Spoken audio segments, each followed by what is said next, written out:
Chapter 13. The fourth planet belonged to a businessman. This person was so busy that he didn't even raise his head when the little prince arrived. "Hello," said the little prince. "Your cigarette's gone out." 3 and 2 make 5. 5 and 7, 12. 12 and 3, 15. Hello. 15 and 7, 22. 22 and 6, 28. No time to light it again. 26 and 5, 31. Phew! That amounts to 501 million. 622,000. 731. 500 million what? You're still there? 501 million. I don't remember. I have so much work to do. I'm a serious man. I can't be bothered with trifles. 2 and 5, 7. 501 million what? Repeated the little prince, who had never in his life let go of a question once he had asked it. The businessman raised his head. For the 54 years I've inhabited this planet, I've been interrupted only 3 times. The first time was 22 years ago, when I was interrupted by a beetle that had fallen onto my desk from God knows where. It made a terrible noise, and I made 4 mistakes in my calculations.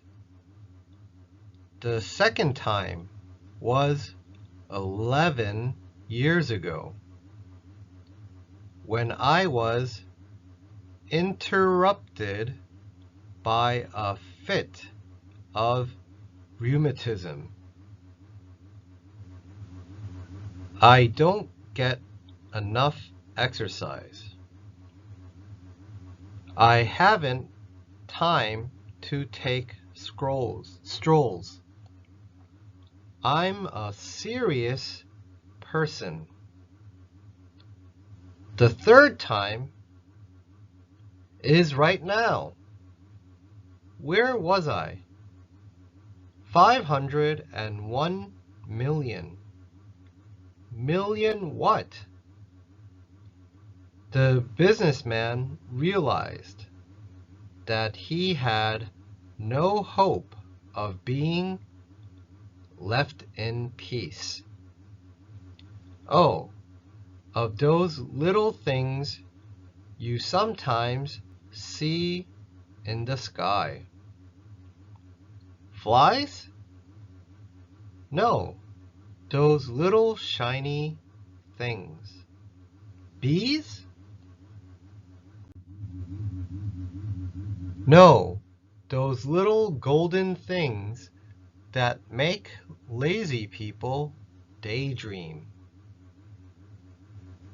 Now, I'm a serious person. I have no time for daydreaming. Ah, you mean stars? Yes, that's it. Stars. And what do you do with 500 million stars? 501,622,731. I'm a serious person. And I'm accurate. And what do you do with those stars? What do I do with them? Yes. Nothing. I own them. You own the stars? Yes. But I've already seen a king who... Kings don't own. They reign over. It's quite different.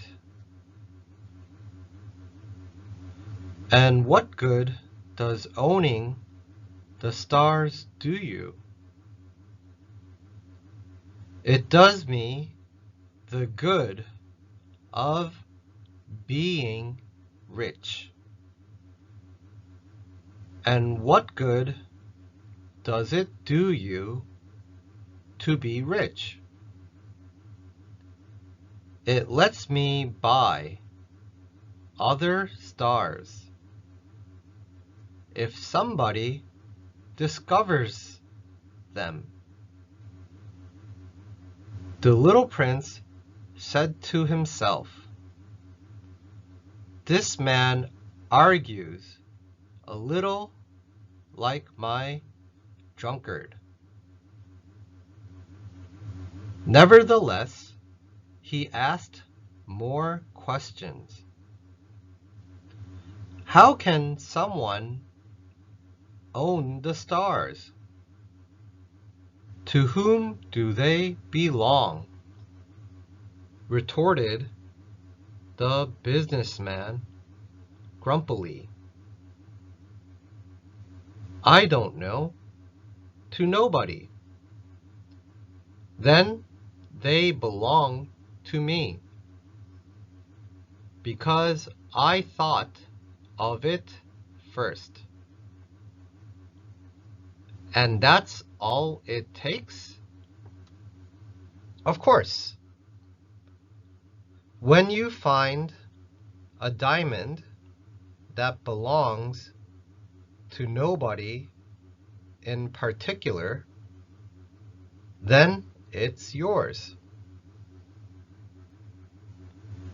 When you find an island that belongs to nobody in particular, it's yours. When you're the first person to have an idea, you patent it, and it's yours. Now, I own the stars. Since no one before me ever thought of owning them. That's true enough, the little prince said. And what do you do with them? I manage them. I count them. and then count them again, the businessman said. It's difficult work, but I'm a serious person. The little prince was still not satisfied. If I own a scarf, I can tie it around my neck and take it away. If I own a flower, I can pick it and take it away. But you can't pick the stars. No, but I can put them in the bank. What does that mean? That means that I write the number of my stars on a slip of paper.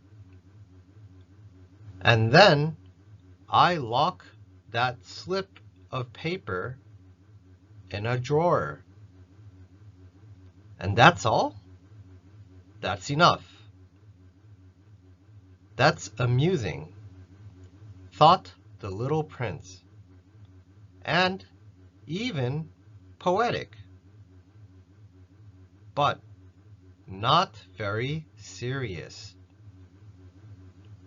The little prince had very different ideas about serious things from those of the grown-ups.